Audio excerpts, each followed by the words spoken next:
মানে একেবারে zero two hero level যে ব্যাচ সেটা আমরা শুরু করছি এখনই, অর্থাৎ সংখ্যা তত্ত্ব বা নাম্বার সিস্টেম, সেটা থেকে আমরা মানে ক্লাসটা শুরু করি। যে তথ্যগুলো আপনাদেরকে দেবো সেগুলো অলরেডি আপনারা অনেকেই জানেন, শুধুমাত্র আমি আপনাদেরকে যে অংশটা নিয়ে বেশি করে গুরুত্ব দিতে বলবো এখানে, যে টপিকগুলো আমরা পড়বো সেই টপিকগুলোকে আপনি কিভাবে পরীক্ষার হলে ইউটিলাইজ করতে পারবেন সেই বিষয়ে আপনাদেরকে আমি বিশদ ইনফরমেশনটা দেবো এখানে। ওকে, আমরা প্রথম পরিচিত হয়েছি ক্লাস 6-এ নাকি, সংখ্যারেখার মধ্যবিন্দুকে শূন্য ধরে ডান দিকে ধনাত্মক এবং বাম দিকে ঋণাত্মক সংখ্যাগুলোকে সাজিয়ে জ্যামিতিক উপায়ে যে উপস্থাপন করা হয় তাকেই বলা হয় সংখ্যারেখা। অনেক সময় ডিরেক্টলি টপিক বা প্রশ্ন হিসেবে উঠে আসবে যে সংখ্যারেখা জিনিসটা কি, বা এই সংখ্যারেখার ক্ষেত্রে শূন্য কোথায় থাকে না, শূন্য থাকে মধ্যবিন্দুতে, তার এই ডান দিকে থাকে ধনাত্মক সংখ্যাগুলো, পজিটিভ সংখ্যাগুলো, এবং বাম দিকে থাকে সবাই ঋণাত্মক সংখ্যাগুলো। ওকে, নেক্সট দ্বিতীয় যে পয়েন্ট, সেখানে এই সংখ্যারেখার বৈশিষ্ট্য নিয়ে আমরা আলোচনা করব। সংখ্যারেখার বৈশিষ্ট্যগুলো কি? প্রথম বৈশিষ্ট্য দেখুন, ডান দিক এবং বাম দিক সীমাহীনভাবে বিস্তৃত, অর্থাৎ সংখ্যারেখার কিন্তু কোনো নির্দিষ্ট নেই, নির্দিষ্ট কোনো সীমা নেই, সেটা সীমাহীনভাবে বিস্তৃত থাকবে। শূন্য বিন্দু দ্বারা ধনাত্মক বা ঋণাত্মক কোনো দিকেই নির্দেশ করে না, মাঝখানে যে বিন্দুটা থাকে শূন্য বিন্দু, সেটা কিন্তু ধনাত্মক বা ঋণাত্মক কোনো কিছুই নির্দেশ করবে না, কোনো দিকেই নির্দেশ করবে না, কিন্তু তার ডান দিকটা নির্দেশ করবে ধনাত্মক এবং বাম দিকটা ঋণাত্মক, মানে নির্দেশ করবে ঋণাত্মক সংখ্যার মানে শ্রেণী হিসাবে। কিন্তু এটা সীমাহীন, মানে এর কিন্তু নির্দিষ্ট কিন্তু কোনো সীমা নেই, এটা অসীম পর্যন্ত বিস্তৃত চলতেই থাকবে। ওকে, 3 নম্বর পয়েন্ট কি বলা আছে, ডান দিকে ধনাত্মক ও বাম দিকে ঋণাত্মক সংখ্যা থাকবে, এটা অলরেডি আপনাদের বললাম। সংখ্যা রেখায় সকল মূলদ ও অম্লদ সংখ্যার সঙ্গে রেখাস্থ সকল বিন্দুর এক এক মিল রয়েছে, সরল বিন্দুর এক এক মিল রয়েছে, অর্থাৎ সোজা কথায় যেমনই সংখ্যা হোক না কেন, মূলদ সংখ্যা হোক বা অমূলদ সংখ্যা হোক, যে জিনিসটা নিয়ে আমরা পরে আলোচনা করছি, সবারই জন্যই কিন্তু সংখ্যা রেখায় একটা নির্দিষ্ট বিন্দু থাকবে, কিন্তু যেটা পরের পয়েন্টে বলা হয়েছে কেমন, রেখাস্থ সকল বিন্দুরেই এক এক মিল রয়েছে, অর্থাৎ যে মূলদ বা অমূলদ সংখ্যার সঙ্গে। অর্থাৎ সেই জিনিসটাকে যদি আমরা এই 4 নম্বর পয়েন্টটাকে ইলাবোরেট করি, যেটা 5 নম্বর পয়েন্ট পাবো, সেটা হচ্ছে কি, মূলত ও অমূলত যে কোনো সংখ্যারই একটি সুনির্দিষ্ট বিন্দু রয়েছে। ওকে, যে কোনো সংখ্যারই একটা সুনির্দিষ্ট বিন্দু কিন্তু রয়েছে, সংখ্যারেখার বৈশিষ্ট্য এটাই। এবার প্রশ্ন হচ্ছে, এখান থেকে আমার প্রশ্ন কেমন আসবে, আপনাকে সরাসরি প্রশ্ন করতে পারে যে নিম্নলিখিত সংখ্যারেখা সম্পর্কে নিম্নলিখিত বিবৃতিগুলোর মধ্যে কোনটি সঠিক বা কোনটি সঠিক নয়, সেক্ষেত্রে আপনাকে কিন্তু ডিটেলসটা জানতে হবে, সেটা সংখ্যারেখা নয়, ডিরেক্টলি অন্যান্য অংশ থেকেও আপনাকে বলতে পারে কিন্তু। ক্লিয়ার? তাই আপনাকে মানে ডিটেলস কনসেপ্টটা কিন্তু আপনাকে ক্লিয়ার করতে হবে, তা না হলে কিন্তু টেটের এক্সামের এবার প্রশ্নগুলো হয়তো দেখবেন সোজা, কিন্তু আনসার দেওয়াটা একটু কষ্টকর মনে হয়ে যায়, কারণ প্রশ্নের উত্তরগুলো এমনভাবে সুচতুরভাবে লুকোনো অবস্থায় থাকে, যাতে আপনি যদি ডিটেলসে না পড়েন এবং শান্ত মাথায় যদি না চিন্তা ভাবনা করেন, আপনি কিন্তু আনসার দিতে পারবেন না, কিন্তু সেইভাবেই সাজানো হচ্ছে। ওকে, নেক্সট 3 নম্বর পয়েন্ট দেখুন, আমরা চলে যাই 3 নম্বর পয়েন্টে। যে কোনো সংখ্যাকে যখন আমরা প্রকাশ করি, সেই প্রকাশ করার কিছুগুলো পদ্ধতি আছে, যেমন একটা হচ্ছে দশমিক বা ডেসিমেল পদ্ধতি, একটা বাইনারি সংখ্যা একটা ভিত্তি থাকে, একটা অক্টাল পদ্ধতি, এবং একটা হচ্ছে হেক্সাডেসিমেল পদ্ধতি। ওকে, এই দশমিক বা ডেসিমেল পদ্ধতিতে 10টি অঙ্ক ব্যবহার করা হয়ে থাকে। সেই 10টি অঙ্ক কী কী দেখুন, 1 2 3 4 5 6 7 8 9 এবং 0। এই 10টি অঙ্কর সাহায্যেই দশমিক বা ডেসিমেল পদ্ধতির সমস্ত সংখ্যা আমরা নির্ণয় করতে পারি, সেটা দশমিক সংখ্যা হোক বা পূর্ণ সংখ্যা হোক। যদি আমরা লিখি যে 1111, আমরা 4টে 1 লিখবো নাকি, আবার যদি আমরা বলি যে 11.11, তখন আমরা এইভাবেই লিখবো। অর্থাৎ এই যে 10টি অঙ্ক আছে, এগুলো কিন্তু এই 10টি অঙ্ককে হেরফের করিয়েই আমরা কিন্তু আমাদের এই দশমিক বা ডেসিমেল পদ্ধতির সমস্ত সংখ্যাকে কিন্তু লিখতে পারি, যারা বর্তমানে অল ওভার ওয়ার্ল্ড কিন্তু প্রচলিত আছে। 4 নম্বর পয়েন্ট আছে দেখুন, বাইনারি সংখ্যা। স্পেশালি বাইনারি সংখ্যা দুটি অঙ্ক নিয়ে গঠিত, একটা 0 এবং 1। বাইনারি সংখ্যা ব্যবহারও কিন্তু কম্পিউটার প্রোগ্রামিং, অর্থাৎ কম্পিউটারের যে ল্যাঙ্গুয়েজ, সেখানে যে সংখ্যাটা ব্যবহৃত হয় সেটা হচ্ছে বাইনারি সংখ্যা। তাই আপনার প্রশ্ন আসতে পারে যে ইনফরমেশন অ্যান্ড টেকনোলজিতে কোন সংখ্যাটি ব্যবহৃত হবে না, ইনফরমেশন অ্যান্ড টেকনোলজি ব্যবহৃত হয় কিন্তু বাইনারি সংখ্যা। হ্যাঁ, যেগুলো আমরা আউটপুট হিসেবে পাই সেগুলো হয়তো আমাদের এই ডেসিমেল সংখ্যার মতো আমরা দেখতে পাবো, কিন্তু সেটা কিন্তু সে বাইনারি সংখ্যাতে সেটাকে জেনারেট করে সে ডেসিমেলে কনভার্ট করে। কিন্তু কম্পিউটারের যদি বলা হয় যে কম্পিউটারের যে সংখ্যা বা অ্যালগরিদমের মূল ভিত্তি কী হবে না, বাইনারি সংখ্যা হবে। কিন্তু অক্টাল পদ্ধতিতে 8টি অঙ্ক, এটা অনেক প্রাচীনকালে ব্যবহার হতো। এই 8টি অঙ্ক 0 1 2 3 4 5 6 7, এই 8টি অঙ্ক নিয়ে অক্টাল পদ্ধতির সাহায্যে সমস্ত সংখ্যা নির্ণয় করা হয়। এটা অনেক প্রাচীন পূর্ণ ছিল, এখন যেটা ব্যবহারের মধ্যে নেই। হেক্সাডেসিমেল পদ্ধতিতে 16টি অঙ্ক নিয়ে আমরা ব্যবহার করে থাকি। সেই 16টি অঙ্ক কী কী? এই 16টি অঙ্কের মধ্যে যেমন 10টি আমাদের অঙ্ক আছে, সেরকম আমাদের বাকি 6টি আমাদের অ্যালফাবেট আছে, ইংরেজি বর্ণমালার ক্যাপিটাল অ্যালফাবেট, এগুলো দিয়ে আমরা হেক্সাডেসিমেল পদ্ধতি ব্যবহার করে থাকি। তাহলে 4 রকমের পদ্ধতি বুঝতে পারলেন, দশমিক বা ডেসিমেল পদ্ধতি, কোন কোন সংখ্যা ব্যবহার করা হয়, বাইনারি সংখ্যায় কী কী ব্যবহার করা হয়, অক্টাল পদ্ধতিতে ব্যবহার করা হয় এবং হেক্সাডেসিমেলে কী কী ব্যবহার করা হয়। এখান থেকেও সেম টু সেম আপনার প্রশ্ন আসতে পারে যে নিম্নলিখিত কোনটি ডেসিমেল পদ্ধতিতে ব্যবহৃত হয় না। আপনারা হয়তো দিয়ে দিল ABCD এই জিনিসগুলো। এবার এমনও বলতে পারে যে নিম্নলিখিত কোনটি অক্টাল পদ্ধতি ব্যবহৃত হয় না। অক্টাল পদ্ধতি এই 8টি সংখ্যা ব্যবহৃত হয়, এবার আপনাকে দিয়ে দিল 8।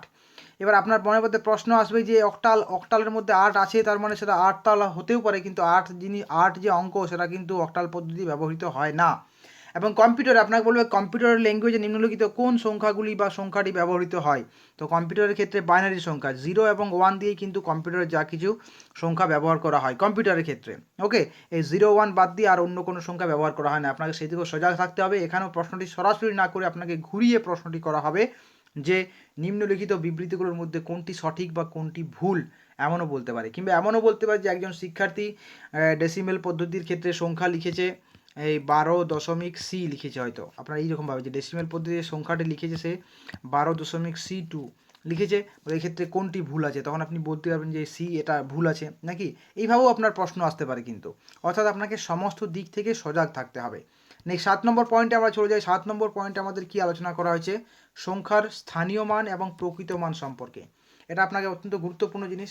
স্থানীয় মান মানে কি, এই যে দেখবেন আমরা একক, দশক, শতক, হাজার, অযুত, লক্ষ, নিযুত আর কোটি, আমরা এইভাবে তো করে থাকি নাকি নাকি তো এই যে আমাদের 8টি আছে আমাদের মানে ক্রম, এই স্থানীয় মানের 8টি ক্রম থেকে আমরা পাবো। কিন্তু কোনো সংখ্যা তার ওই একক, দশক, শতক যে স্থানে থাকবে সেই স্থানীয় মান হিসাবে সেখান থেকেই হবে। যেমন আপনার একটা এক্সাম্পল বলছি, দেখুন 4863 আছে, তো এখানে যে 8 আছে এই 8-এর স্থানীয় মান কত, 800। কেন বলুন তো, কারণ সে একক, দশক, শতকের ঘরে আছে। শতক মানে 100 নাকি। অর্থাৎ সোজা কোথায়, যে সংখ্যাটা স্থানীয় মান বের করতে বলবে সেই সংখ্যাটা লিখে তার ডান দিকে যতগুলো সংখ্যা থাকবে তাদের বদলে 0 লিখলেই হবে।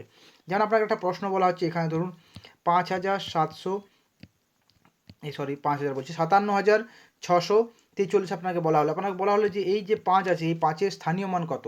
এই 5-এর স্থানীয় মান কত হবে, ওই 5টি লিখলাম, তারপর কয়টি অঙ্ক আছে, 4টি অঙ্ক, তাহলে 4টা শূন্য আমরা দিয়ে দিলাম, কত হবে 50,000।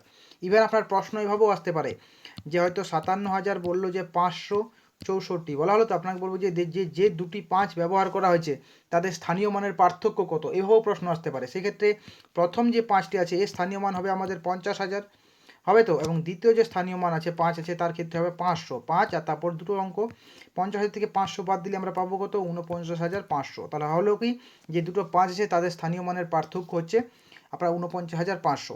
অতএব প্রশ্নটি কিন্তু বিভিন্ন রকমভাবে ঘুরিয়ে ফিরিয়ে আসবে, অতএব সেই ব্যাপারে কিন্তু আপনাকে সজাগ থাকতে হবে।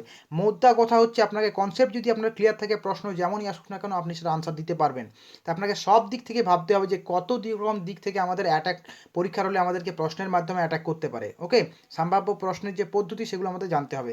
তাহলে স্থানীয় মান বলতে কি বুঝবো, সে যে স্থানে থাকবে সেই স্থানটি আমাদের লিখতে হবে, তারপরে জয়টি অঙ্ক থাকবে তয়টি শূন্য দ্বারা বোঝাতে হবে। বা সোজা কথায় একক, দশক, শতক যে স্থানে থাকবে সেই স্থানের ক্ষেত্রে তার সঙ্গে আমরা তাকে সেইভাবে, যেমন 8 যদি শতকের স্থানে থাকে তাহলে 800, যদি কেউ হাজার স্থানে থাকতো তখন হাজার, তত হাজার হবে। যেমন যদি কেউ অযুতের ঘরে থাকে তখন সেটা 10,000 গুণ করতে হবে তার সঙ্গে। যেমন 9 যদি অযুতের ঘরে থাকে তখন তার হবে কি 9,000। বুঝতে পারছেন তো জিনিসটা ক্লিয়ার। কিন্তু যদি বলা হয় যে শূন্য, ধরুন আপনাকে এইভাবে থাকলো যে 80,482 আপনার আছে এখানে, বলবে এই যে শূন্য, এই শূন্যের স্থানীয় মান কত না, শূন্য এমন একটি অঙ্ক যার স্থানীয় এবং প্রকৃত মানে কি হয় না, শূন্যের স্থানীয় মান কত হবে, শূন্য।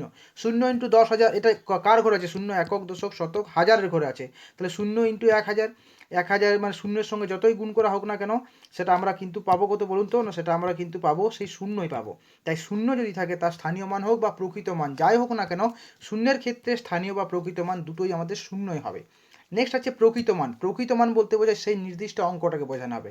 যেমন এখানে যেমন 4,863 আছে তো এখানে আমাদের 8 আমরা ধারণার মধ্যে এনেছি 8কে, সেই 8-এর স্থানীয় মান কী হয়েছে না একক, দশক, শতক, শতক হিসাবে 800 হয়েছে, এবং প্রকৃত মান কত হয়েছে আপনার 8। প্রকৃত মান বলতে শুধু সেই সংখ্যাটিকে বোঝানো হয়েছে। ইভেন প্রশ্ন এইভাবেও আসতে পারে যে এই সংখ্যাটিতে 8 এর স্থানীয় মান এবং প্রকৃত মানের মধ্যে পার্থক্য কত, বা স্থানীয় মান এবং প্রকৃত মানের যোগফল কত, বিভিন্ন রকমভাবে আপনাকে প্রশ্ন আসতে পারে। তো সেক্ষেত্রে যে প্রশ্নটি করা হবে তার জন্য আপনাকে আগে পুরো কনসেপ্টটা ক্লিয়ার রাখতে হবে যে স্থানীয় মান অর্থাৎ প্লেস ভ্যালু এবং প্রকৃত মান বা ফেস ভ্যালু এর জিনিসটা কি, এরা বলতে কি বোঝায়। তাহলে প্রকৃত মান বলতে পার্টিকুলারলি সেই সংখ্যাটাকেই বোঝাবে, কিন্তু স্থানীয় মান বলতে বোঝাবে সংখ্যাটা যে যে স্থানে আছে তার উপর ডিপেন্ড করে। যেমন এখানে দেখুন চার কিসের ঘরে আছে, চার আছে আপনার হাজারের ঘরে। আপনি দেখুন পাবেন একক, দশক, শতক, হাজার। তাই চারের স্থানীয় মান হয়েছে 4000, কিন্তু প্রকৃত মান 4, অর্থাৎ সংখ্যাটা প্রকৃত মান বলতে সেই অঙ্কটি নিজেই হবে প্রকৃত মান। জিনিসটা ক্লিয়ার বোঝা গেছে? এবং এরপর যদি আপনাকে বলতে যে দুজনের পার্থক্য নিরূপণ করুন, তখন আপনাকে বিয়োগ করে লিখতে হবে। এমনও আপনাকে প্রশ্ন করতে পারে যে প্রশ্নটি হয়তো জটিলভাবে করতে চাইছে, আপনার টাইম ওয়েস্ট করতে চাই, মানে ম্যাথামেটিক্স মানে হচ্ছে টাইম ওয়েস্ট করা, হয়তো সোজা জিনিস হবে কিন্তু আপনাকে দীর্ঘক্ষণ ধরে ক্যালকুলেশন করতে হবে। আপনাকে বলা হবে কি যে 48,576 এবং 64,282 আছে। তো বলবে এখানে যে দুটি চার আছে সেই দুটি চারের তাদের স্থানীয় মানের বিয়োগফল কত, স্থানীয় মানের গুণফল কত, আপনাকে পার্টিকুলারকে বের করে নিই। তারপর যে জিনিসটা বলবে গুণফল বলুক বা বিয়োগফল বলুক, আপনাকে সেটা বের করতে হবে। তাই আমি আবারও বলছি আপনাদেরকে স্থানীয় মান এবং প্রকৃত মানটা আপনাকে মানে ডিটেল জিনিসটা কি সেটা আপনাকে জানতে হবে। আশা করি বুঝতে পেরেছেন। এবং তারপরে তাহলে প্রশ্ন যেমনই আসুন না কেন আপনি সেটা তখন কিন্তু আনসার দিতে পারবেন। নেক্সট 8 নম্বর পয়েন্টে দেখুন কি আছে। দেখুন আপনাদেরকে আমি যে নোটসগুলো দিচ্ছি সেই নোটসগুলো কিন্তু অতি রঞ্জিত করে দিচ্ছি না, অর্থাৎ কোনো এক্সট্রা ইনফরমেশন আমি দিতে চাইছি না আপনাদেরকে, যে টু দ্য পয়েন্টে যে জিনিসগুলো আপনারা জানবেন সেখান থেকে আপনাদের প্রশ্ন কীরকম আসবে, আপনারা কীভাবে আনসার দেবেন সেই টেকনিকটা আপনাদেরকে আমি জাস্ট বলে দিচ্ছি। কারণ আমার কাজটা হচ্ছে শুধুমাত্র গাইড করা, আসল পরিশ্রম তো আপনাদেরকে নিজেদেরকে করতে হবে নাকি। আর মনে রাখবেন পরিশ্রম ছাড়া কোনো কিছু হয় না। এই জীবনে আমরা যা কিছু উপভোগ করছি তার জন্য কিন্তু কোনো না কোনো ব্যক্তির কঠোর পরিশ্রম জড়িয়ে আছে, বুঝতে পারছেন তো। কঠোর পরিশ্রম ব্যতীত কোনো দিন কোনো কিছু হয় না। অনেকে বলে স্মার্ট ওয়ার্ক, অনেকে বলে শর্টকাট মেথড, এইসব জিনিসগুলো দেখুন কঠোর পরিশ্রমের কোনো বিকল্প নেই। ওকে, কারণ কঠোর পরিশ্রম আপনার ছায়ার মতো, আপনাকে কখনোও কিন্তু সে ছেড়ে যাবে না কিন্তু, নাকি। নেক্সট বাস্তব সংখ্যা। বাস্তব সংখ্যা আমরা কাকে বলবো না, শূন্য সহ সকল ধনাত্মক ও ঋণাত্মক সংখ্যা দিয়ে তৈরি সংখ্যাকে আমরা বাস্তব সংখ্যা বলবো কিন্তু। তাহলে বাস্তব সংখ্যা অর্থাৎ সংখ্যা রেখায় যেসব সংখ্যাগুলোকে আমরা প্লেসমেন্ট দিয়ে থাকি তাদেরকে আমরা বাস্তব সংখ্যা বলে থাকি। ওকে, অবাস্তব বা জটিল সংখ্যা আমরা কাকে বলবো, এই দুটো জিনিসকে আলোচনা করে তারপর এদের মধ্যে পার্থক্যটা আপনাদের বলছি এবং কীভাবে প্রশ্ন আসবে সেটাও আপনাদেরকে জানাচ্ছি। অবাস্তব বা জটিল সংখ্যা কাকে বলবো না, প্রতিটি জটিল সংখ্যাকে আমরা a প্লাস আই বি এভাবে দিয়ে থাকতে পারি, যেক্ষেত্রে a এবং b এই দুটোই হচ্ছে বাস্তব সংখ্যা। ক্লিয়ার? এবং জটিল সংখ্যার দুটি অংশ থাকে, একটা বাস্তব অংশ এবং অবাস্তব অংশ। এই যে আই যেটা অ্যাপ্লাই করা হলো, এই আই জিনিসটা যদি থাকে তাকে আমরা বলে থাকি অবাস্তব সংখ্যা। আই এর অ্যাকচুয়াল মানটা হচ্ছে কি √1 এই √1 যদি থাকে তখন সেটা হয়ে যাবে আই। যেমন আপনাকে যদি বলা হয় যে √35 এটি কি বাস্তব সংখ্যা, না এটি আপনার অবাস্তব সংখ্যা। কেন অবাস্তব সংখ্যা পাচ্ছেন বলুন তো, কারণ আপনি এখান থেকেই আপনি পাবেন কি বলুন তো √1 গুণিত 35 এই রুটের ভিতরে, তখন আপনি সেটাকে বলতে পারবেন যে আই √35। এক্ষেত্রে আপনার এই √35 এটা হয়ে গেলো বাস্তব অংশ, মানে সরি পুরো অংশটা বললে অবাস্তব অংশ হয়ে যাবে, কিন্তু যেহেতু এই মাইনাসটা আছে রুটের ভিতরে তার জন্য আমরা মাইনাস মানে শুধু আইটা পেয়েছি। তাই কোনোখানটা সংখ্যার ক্ষেত্রে যে আই থাকলেই আমরা সেটাকে অবাস্তব সংখ্যা বলবো সেটা নয়। যদি √এর ভিতরে আমাদের মাইনাস থেকে থাকে তখনই আমরা সেটাকে বলে থাকতে পারি কিন্তু আই। এরপর একটা আপনার প্রশ্ন আসবে যে তাহলে যদি আমরা √4 থাকে তাহলে কি এটাকে আমরা বাস্তব সংখ্যা অবাস্তব সংখ্যা বলবো কি আমরা, না বলতে পারি না। কারণ √4 যদি আপনি বলে থাকেন মানে থিওরিটিক্যালি যদি দেখতে চান তাহলে কিন্তু আপনি এটাকে অবশ্যই অবাস্তব সংখ্যায় বলবেন থিওরিটিক্যালি দিক থেকে, কারণ -1 গুণিত 4 এই 4-এর জন্য আপনি হয়তো 2 বাইরে বেরিয়ে যাবে, অর্থাৎ 2i আপনি এখানে পেয়ে গেলেন। ক্লিয়ার? তাই এটি কিন্তু অবাস্তব সংখ্যার মধ্যেই থাকবে। তাই আপনাদেরকে বুঝতে হবে কি বলুন তো, যে যদি √এর ভিতরে মাইনাস অফ সামথিং থেকেছে তাহলে সেটা কিন্তু অবাস্তব সংখ্যার মধ্যে আসবে, আদারওয়াইজ এটাকে আই দিয়ে অনেক সময় প্রকাশ করা হবে। জিনিসটা বুঝতে পেরেছেন তো। এরপর হয়তো আপনি যাকে পিডিএফটি শেয়ার করছেন সে হয়তো এই মাইনাস আইয়ের কথাটা বা এই যে আই জিনিসটা কি যেটা আপনার কোথাও এখানে বলা নেই, তাই সে কিন্তু জিনিসটা সম্পর্কে বুঝতে পারবে না কিন্তু। তাই আপনাদের কাছে রিকোয়েস্ট অবশ্যই পিডিএফটি শেয়ার করার সাথে সাথে ভিডিওটি তাকে শেয়ার করুন, কারণ আপনি যাকে হেল্প করতে চাইছেন তাকে পুরোপুরি হেল্প করুন, ওই অর্ধেক হেল্প আপনি করবেন না প্লিজ। ওকে, নেক্সট টাইম যে জিনিসটা আমরা বলছি দেখুন, বাস্তব সংখ্যা মানে কি, একটা সংখ্যা রেখায় যে সমস্ত সংখ্যা থাকবে ইনক্লুডিং শূন্য, এদিকে পজিটিভ এবং এদিকে নেগেটিভ থাকে, তো পজিটিভ নেগেটিভ এবং শূন্য সমস্ত সংখ্যাকে নিয়ে আমরা পাই বাস্তব সংখ্যা। কিন্তু অবাস্তব সংখ্যা বা জটিল সংখ্যা বলবো যদি তার মধ্যে আই থাকে, এবং এই আই না থেকে যদি রুট ওভারের ভিতরে মাইনাস থাকে তখনই আমরা তাকে ধরে নেবো, মানে তাকে আমরা অবাস্তব সংখ্যার আন্ডারেই ফেলবো। এরপর আপনাদের কাছে প্রশ্ন, আপনাকে একটু আগেই বললাম যে এই প্লাস মাইনাস যেমনই সংখ্যা হোক না কেন সবগুলোই বাস্তব সংখ্যার মধ্যেই থাকবে, অবশ্যই থাকবে, কিন্তু সেক্ষেত্রে মাইনাসটা কখনো রুটের ভিতরে থাকবে না। হ্যাঁ, রুটের বাইরে থাকতে পারে মাইনাস, রুটের ভিতরে যদি মাইনাসটা থাকে, অর্থাৎ রুট ওভার অফ যদি মাইনাস রুট 35 থাকে, এটা কিন্তু আপনার বাস্তব সংখ্যার আন্ডারে চলে আসবে। কিন্তু যদি রুট ওভারটা আপনার ভেতরে থাকে, অর্থাৎ রুট ওভার অফ -35 ভেতরে থাকে, তখন সেটা কিন্তু অবাস্তব সংখ্যার আন্ডারে চলে আসবে। এবং যে কোনো অবাস্তব বা জটিল সংখ্যার কিন্তু দুটি অংশ, কয়টি অংশ না দুটি অংশ। এই দুটি অংশ কী কী? একটা হচ্ছে আপনার বাস্তব অংশ এবং একটা হচ্ছে অবাস্তব অংশ। অবাস্তব অংশের মধ্যে আপনার আই অংশটা লুকিয়ে থাকবে। এরপর প্রশ্ন হচ্ছে এই যে বাস্তব এবং অবাস্তব, এই বাস্তব অবস্থা থেকে আপনার কী রকম প্রশ্ন আসতে পারে। আপনাকে সিম্পলি দেওয়া হবে নিম্নলিখিত কোন বিবৃতিটি ঠিক বা কোনটি ভুল। সেক্ষেত্রে হয়তো অপশান এতে দিল যে 5 একটি বাস্তব সংখ্যা, আপনাকে বলা হলো যে রুট ওভার অফ -6 একটি অবাস্তব সংখ্যা, আবার বলা হলো যে -√6 এটা হলো অবাস্তব সংখ্যা।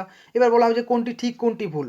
তো এটা অবাস্তব সংখ্যা ঠিক আছে, কিন্তু এইটা কি আমরা অবাস্তব সংখ্যা বলতে পারি? রুট ওভার যদি যদি রুট ওভারের বাইরে থাকে তখন তাকে আমরা অবাস্তব সংখ্যা বলতে পারি না। তাই আপনাকে বাস্তব সংখ্যা অবাস্তব সংখ্যা সম্পর্কে ডিটেলস জিনিসটা নলেজটা রাখতে হবে, তাহলে আপনি এক্সামের হলে যেমনই প্রশ্ন আসুক না কেন সেটাকে আপনি কিন্তু সেক্ষেত্রে আনসার দিতে পারবেন। ওকে, নেক্সট 10 নম্বর প্রশ্নে দেখুন কী বলা আছে, সমস্ত বাস্তব সংখ্যা সেটকে আর দ্বারা প্রকাশ করা হয়, অর্থাৎ আর ইকুয়ালস টু এক্স, যে কোনো সেটকে প্রকাশ করা হয় ফার্স্ট ব্র্যাকেট, থার্ড ব্র্যাকেট বা সেকেন্ড ব্র্যাকেটের মাধ্যমে। ওকে, তাই এখানে আমাদের বাস্তব সংখ্যা যখন আমরা বলবো, বাস্তব অর্থাৎ রিয়েল, এই রিয়েল থেকে আর জিনিসটা এসেছে, তাই বাস্তব সংখ্যাকে আমরা কী দ্বারা প্রকাশ করব? আর দ্বারা প্রকাশ করব। ইভেন এই যে কোন সংখ্যাকে কী চিহ্ন, সাংকেতিক চিহ্ন দ্বারা প্রকাশ করা হয়, যেমন আর ইকুয়ালস টু এক্স, আছে, এটা কিসের সেট না এটা বাস্তব সংখ্যার সেট। এই এক্সের মানটা পজিটিভ, নেগেটিভ, শূন্য যে কোনো কিছু হতে পারে। আপনাকে বলা হলো যে আর ইকুয়ালস টু এক্স, এটা আপনাকে বলা হলো যে এর ক্ষেত্রে নিচের কোন বিবৃতিটি ঠিক, সেখানে বলে দেওয়া হবে যে এক্স ইকুয়ালস টু -3 -5 ইত্যাদি, এক্স ইকুয়ালস টু বলা হবে 0, ইভেন বলা হলো এক্স ইকুয়ালস টু +7 +2 ইত্যাদি, এবং অপশন ডিতে বলা হয় যে সবগুলোই সঠিক। তখন আপনার আনসার হবে কি? অপশন ডি হবে আপনার আনসার। কারণ এক্সের মানের মধ্যে আপনার কি থাকছে? এক্স মানে কি এখানে কি? আর মানে তো আপনার বাস্তব সংখ্যা, আর বাস্তব সংখ্যা আমরা কাকে বলি? শূন্য সহ সকল ধনাত্মক ও ঋণাত্মক সংখ্যাকে নিয়ে আমরা বাস্তব সংখ্যা বলে থাকি কিন্তু। ওকে, তাই বাস্তব সংখ্যা সেটকে আমরা আর দ্বারা প্রকাশ করি। প্রতিটি সংখ্যাকে কোন চিহ্ন দ্বারা প্রকাশ করা হচ্ছে এবং সেগুলো কাকে রিপ্রেজেন্ট করছে এবং সেই যে সাংকেতিক চিহ্নটা সেটা কোন জিনিসটাকে বোঝাচ্ছে, সেই জিনিসটা পুরোপুরি কনসেপ্ট কিন্তু আপনাকে ক্লিয়ার রাখতে হবে। যেমন দেখুন এখানে আছে এক্স, এই এক্সের মানটা কী কী হতে পারে না, এক্সের মানটা আমাদের হতে পারে 0, যে কোনো ধনাত্মক সংখ্যা, যে কোনো ঋণাত্মক সংখ্যা, কিন্তু কখনোই আমাদের যেমন এই এক্সের মানটা অবশ্যই হতে পারে আমার -√4, এটা হতে পারে, কিন্তু এক্সের মানটা কখনোই এটা হতে পারে না রুট ওভার অফ -4, এটা কিন্তু এক্সের মান হতে পারে না। জিনিসগুলো বুঝতে পেরেছেন তো? কারণ যদি রুট ওভারটা যদি রুট ওভারের ভিতরে থাকে তখন সেটা হয়ে যাবে আমাদের অবাস্তব সংখ্যা। জিনিসটা বোঝা গেছে? নেক্সট, এরপর বাস্তব সংখ্যার প্রকারভেদ আমরা করছি। বাস্তব সংখ্যাকে দুটো ভাগে ভাগ করতে পারি আমরা, একটা হচ্ছে মূলত সংখ্যা এবং আরেকটি হচ্ছে আমাদের অমূলত সংখ্যা। এই মূলত এবং অমূলত জিনিসটা কি সেটাও আপনাদের সামনে আমি এখন ডিটেলসে বলছি। দেখুন, মূলত সংখ্যা কাকে বলবো না, যেসব সংখ্যাকে আমরা P/Q এই আকারে প্রকাশ করতে পারবো বা প্রকাশ করা যায় তাদেরকে আমরা বলবো মূলত সংখ্যা, যেখানে P এবং Q পূর্ণ সংখ্যা। আবার এই পূর্ণ সংখ্যাটা কী জিনিস কিছুক্ষণ পরে আলোচনা করছি, যেখানে কিন্তু অবশ্যই P এবং Q পূর্ণ সংখ্যা হবে এবং Q এর মানটা কিন্তু 0 হবে না। অর্থাৎ দেখুন Q এখানে কি আছে, ভগ্নাংশের হর আকারে আছে, নিচে আছে কোনো সামথিং P/Q, এই Q তো নিচে আছে হর হিসেবে, এই নিচে কখনো 0 যাবে না। কেন যাবে না বলুন তো? কারণ সামথিং বাই 0 ইকুয়ালস টু অসংজ্ঞাত হয়, যেটাকে আমরা ইনফিনিটি বলে থাকি নাকি, অসংজ্ঞাত হয়ে থাকে, তাই Q এর মানটা 0 হতে পারে না। তাই মূলত সংখ্যা থেকে আপনার এই ইনফরমেশনটাও কাজে লাগতে পারে যে মূলত সংখ্যা আমরা তাকেই বলবো যে ক্ষেত্রে P/Q আকারে যাকে প্রকাশ করতে পারি। এখানে মানে Q এর কোন মানটা ঠিক নয়, Q equals to not equals to 0 হবে, অর্থাৎ Q ইকুয়ালস টু যদি 0 হয় সেটা কিন্তু মূলত সংখ্যার আন্ডারে পড়বে না। ওকে, মূলত সংখ্যার সেটকে আমরা কিন্তু Q দ্বারা প্রকাশ করে থাকি। মূলত সংখ্যার সেটকে আমরা কী দ্বারা প্রকাশ করি? Q দ্বারা প্রকাশ করি। ওকে, এরপর প্রশ্ন হচ্ছে অমূলত সংখ্যা। আচ্ছা, মূলত সংখ্যায় যেমন আপনাকে বললাম আমি মূলত সংখ্যাকে আমরা প্রকাশ করতে পারি কীভাবে? P/Q। যেমন 2 একটি মূলত সংখ্যা, কারণ একে আমরা 2/1 আকারে প্রকাশ করতে পারি। আপনার 4/3 এটা মূলত সংখ্যা, কারণ এটি আমরা P/Q অলরেডি আকারে আছেই। আপনার বলা যেতে পারে যে 0.2 এটিও আমাদের মূলত সংখ্যা, কেন বলুন তো? কারণ এটাকে আমরা 2/10 এইভাবে মানে প্রকাশ করতে পারি। অর্থাৎ যে সব সংখ্যাকে আমরা P/Q আকারে প্রকাশ করতে পারবো তাদেরকে আমরা বলে থাকবো কিন্তু মূলত সংখ্যা। ওকে, ইভেন যদি বলা হয় যে আপনার 4 √4 এটা কি মূলত সংখ্যা? অবশ্যই মূলত সংখ্যা। কেন বলুন তো? কারণ √4 ইকুয়ালস কত হয়? 2 হবে। এবং 2 মানেই তো সেটা আবার আপনার হয়ে গেল মানে 2/1 p/q আকারে চলে এলো নাকি। তাই এইগুলো মূলত সংখ্যা। তাই মূলত সংখ্যা আপনার কোনগুলো হবে সেগুলো আপনাকে মনে রাখার জন্য আগে জানতে হবে যে কোনগুলোকে আমরা অমূলত সংখ্যা বলবো, কারণ অমূলত সংখ্যা যদি মনে রাখি মূলত সংখ্যা মনে রাখতে আমাদের কোনো অসুবিধা হবে না। আমি আবারও বলছি, মূলত সংখ্যা এবং অমূলত সংখ্যা এরা বাস্তব সংখ্যার আন্ডারে পড়বে। আপনার যদি বলা হয় যে 4i এটি মূলত না অমূলত সংখ্যা, এটাকে মূলত অমূলত কোনো কিছুই বলা যাবে না, কারণ এটা বাস্তব সংখ্যার আন্ডারে পড়েই না। এটি আমাদের কিসের মধ্যে পড়ে? অবাস্তব সংখ্যার মধ্যে পড়ে। তাই আপনাকে সমস্ত দিকটা মাথায় রাখতে হবে যে মূলত অমূলত বলা মানে কি শুধু অমূলতগুলো আমি মনে রাখবো, মূলতগুলো না মনে রাখলেও চলবে, অমূলতের সংখ্যাটা তো কম, অমূলত জিনিসগুলো মনে রাখলে আমি মূলতগুলো অটোমেটিক আমার বেরিয়ে যাবে, সেটা নয়। আপনাকে ডিটেলস কনসেপ্টটা বুঝতে হবে যে অমূলত এবং মূলত এই দুটো সংখ্যা কিন্তু বাস্তব সংখ্যার আন্ডারে আসে, এরা অবাস্তব সংখ্যার আন্ডারে আসে না। তাই যদি কোনো কিছু জিনিস যদি বলা হয় যে 2 + 3i এই সংখ্যাটি মূলত না অমূলত সংখ্যা, এটি মূলত অমূলত কোনো সংখ্যাই নয়, এটি আমাদের হবে অবাস্তব সংখ্যা। অর্থাৎ আপনাকে ডিটেলস কনসেপ্ট আমি আবার বারবার রিপিট করছি এই কারণে, কারণ অনেক স্টুডেন্ট কী করে ইনফরমেশনের তাগিদে ডিটেলস কনসেপ্টটাকে অ্যাভয়েড করে পুরোপুরিভাবে যে জিনিসগুলো আমি পড়লেই পেয়ে যাব, পড়লে কখনোই বুঝতে পারবো না। এটা জিনিসটাকে যদি মানে এইসব ইনফরমেশন তো বইয়ের মধ্যেই আছে, আপনি তো বইয়ের মধ্যে পেয়ে যাবেন, কিন্তু যে গাইডেন্সটা সেই গাইডেন্সটা আপনি কিন্তু আমার কাছ থেকে পাবেন। ওকে, তো আপনাকে ডিটেলস জিনিসটা বুঝতে হবে যে সূক্ষ্ম যে ডিফারেন্স, সেই ডিফারেন্সগুলো কোথায় আছে না আছে সেগুলো সম্পর্কেই কিন্তু আমি আপনাদেরকে অবহিত করব। ওকে, তাই এখানে দেখুন মূলত সংখ্যা আমি আবার রিপিট করছি, মূলত সংখ্যা কাকে বলবো না যেসব সংখ্যাকে আমরা p/q আকারে প্রকাশ করতে পারি, যেখানে q এর মান কখনোই 0 হবে না, q is not equals to 0, তাদের আমরা মূলত সংখ্যা বলবো, এবং p এবং q হবে পূর্ণ সংখ্যা। আর মূলত সংখ্যাকে আমরা কী দ্বারা প্রকাশ করব? q দ্বারা প্রকাশ করবো মূলত সংখ্যাকে। কোনো সংখ্যার মধ্যে যদি i যুক্ত থাকে তখন সেটা কিন্তু আমাদের মূলত সংখ্যা হবে না। কেন হবে না? কারণ এটা অবাস্তব আন্ডারে পড়ে যাচ্ছে, আর মূলত সংখ্যা তো আমাদের বাস্তব সংখ্যার আন্ডারে পড়ে নাকি। নেক্সট আমরা পরবর্তী যে পয়েন্ট, সেই পয়েন্টে আমরা চলে যাই। মূলত সংখ্যাকে তাহলে মূলত সংখ্যার যে সাংকেতিক যে উপায় বা মানে যেভাবে প্রকাশ করা হবে সেই উপায়টা কীরকম না, মূলত সংখ্যাকে মানে প্রকাশ করার উপায়টি হচ্ছে q = p/q, যেখানে p/q is summation of Z, অর্থাৎ পূর্ণ সংখ্যা জেডকে আমরা পূর্ণ সংখ্যা দ্বারা যে কোনো পূর্ণ সংখ্যাকে রিপ্রেজেন্ট করি জেড দ্বারা, যেটা পরে আলোচনা করছি, এবং q is not equals to 0। অনেক সময় সরাসরি আপনার অপশন ABCDর মধ্যে দিয়ে দেবে যে মূলত সংখ্যার ক্ষেত্রে কোন বিবৃতিটি ঠিক বা মূলত সংখ্যার সাংকেতিক প্রকাশটি কীরকম। সেক্ষেত্রে আপনাকে মনে রাখতে হবে যে মূলত সংখ্যার সাংকেতিক প্রকাশটি হচ্ছে এটি। আমি আবারও বলবো, এই জিনিসটা পিডিএফটি যদি আপনারা চান প্রিন্ট করতে অবশ্যই চান প্রিন্ট করে নেবেন, কিন্তু আমি তার সাথে এটাও বলবো আপনাদেরকে এই ম্যাথামেটিক্সের এই টপিকগুলো কিন্তু লিখুন, খাতায় লিখুন। খাতায় লিখলে আপনার কী হবে, আপনার ব্রেনের মধ্যে কিন্তু দুটো কাজ হবে, আপনি সচেতনভাবে লিখবেন, কখনো অচেতনভাবে লিখবেন না, তাহলে কী হবে পুরো যে কনসেপ্ট বা পুরো নলেজটা আপনার ব্রেন কিন্তু অ্যাবজর্ব করতে পারবে। জিনিসটা বুঝতে পেরেছেন তো? তাহলে এই হচ্ছে মূলত সংখ্যা, মূলত সংখ্যা এইভাবে রিপ্রেজেন্ট করতে পারি। আচ্ছা, মূলত সংখ্যার উদাহরণ তাহলে কী কী হবে না, মূলত সংখ্যার উদাহরণের মধ্যে আসছে কী কী না, পূর্ণ সংখ্যা অর্থাৎ ধনাত্মক ঋণাত্মক সংখ্যা এবং শূন্য। ধনাত্মক ঋণাত্মক এবং শূন্য এদেরকে আমরা বলে থাকবো পূর্ণ সংখ্যা, যেটা নিয়ে পরে আমরা আলোচনা করছি, এবং পূর্ণ সংখ্যাকে আমরা জেড দ্বারা প্রকাশ করি নাকি। তো পূর্ণ সংখ্যার আন্ডারে পড়বে যে কোনো পজিটিভ, নেগেটিভ এবং শূন্য সংখ্যা। ওকে, এবং ধনাত্মক ও ঋণাত্মক ভগ্নাংশও কিন্তু আপনার মূলত সংখ্যার মধ্যে আসবে। ধনাত্মক ও ঋণাত্মক সসীম দশমিক সংখ্যা। সসীম দশমিক সংখ্যা মানে কি, দশমিকের পর একটি নির্দিষ্ট ঘরের পর তারা স্টপ হয়ে যায়, তারপর আর দশমিকের পর নির্দিষ্ট সংখ্যার পর যায় না, সেগুলোকে বলা হয়। অর্থাৎ সসীম দশমিক সংখ্যা এটাও আপনার মূলত সংখ্যার মধ্যে আসবে, এবং এই সসীম দশমিক সংখ্যাটা ধনাত্মকও হতে পারে আবার ঋণাত্মকও হতে পারে। আবার যদি আমরা বলি ধনাত্মক ও ঋণাত্মক আবৃত দশমিক সংখ্যা, আবৃত মানে কি পৌনঃপুনিক থাকে না, যেমন এখানে বলেছি দেখুন 0.33 ডট ডট দেওয়া আছে, সেটা অনেক সময় আমরা এইভাবে লিখি 0.3 মাথাটা একটা ডট, এটা কিন্তু আপনার মূলত সংখ্যার আন্ডারেই পড়বে। কেমন? এবং এই আবৃত সংখ্যাকে বা পৌনঃপুনিককে আমরা কিভাবে ভগ্নাংশে প্রকাশ করব তার টেকনিকও আমি আপনাদেরকে ডিটেলসে জানিয়ে দেবো কিন্তু। ওকে, তাহলে ধনাত্মক ও ঋণাত্মক আবৃত দশমিক সংখ্যা।